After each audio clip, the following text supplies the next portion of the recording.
वजीर आबपाशी कैप्टन उत्तम कुमार रेड्डी ने कहा कि तेलंगाना में कांग्रेस हुकूमत शहरियत तरमीमी कानून या नेशनल रजिस्टर ऑफ सिटीजनशिप यानी सीए या एनआरसी को तेलंगाना में लागू नहीं करेगी।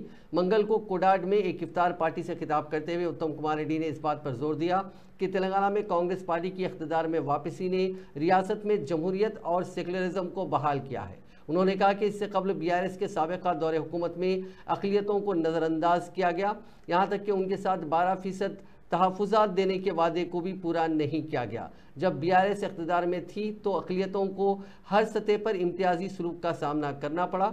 उन्होंने कहा कि केसीआर एक सूडो सेकुलर थे जिन्होंने गुज़िश्ता 10 सालों में तेलंगाना में बीजेपी और आरएसएस की जड़ें मजबूत की। उत्तम कुमार रेड्डी ने कहा कि सिर्फ कांग्रेस पार्टी ही हिंदुस्तान में सेकुलरिज्म और जमहूरियत के तसलसल की जमानत दे सकती है। उन्होंने कहा कि सिर्फ कांग्रेस ही कौमी सतह पर बीजेपी का मुकाबला करने की अहल है। बीजेपी और नरेंद्र मोदी की तीसरी मुद्दत के लिए वज़ीर आज़म के तौर पर वापसी अक़लियतों बिलखुसूस मुसलमानों के लिए सख्त धक्का साबित होगी। उन्होंने कहा कि शदीद मुखालिफत के बावजूद बीजेपी हुकूमत पहले ही सीए को नाफिज कर चुकी है। अगर बीजेपी दोबारा जीत जाती है तो इम्कान है कि वो एनआरसी और एनपीआर को मुतारिफ कराएगी। इसीलिए मुल्क में सेकुलरिज्म की हिफाजत के लिए लोगों को कांग्रेस पार्टी का साथ देना चाहिए।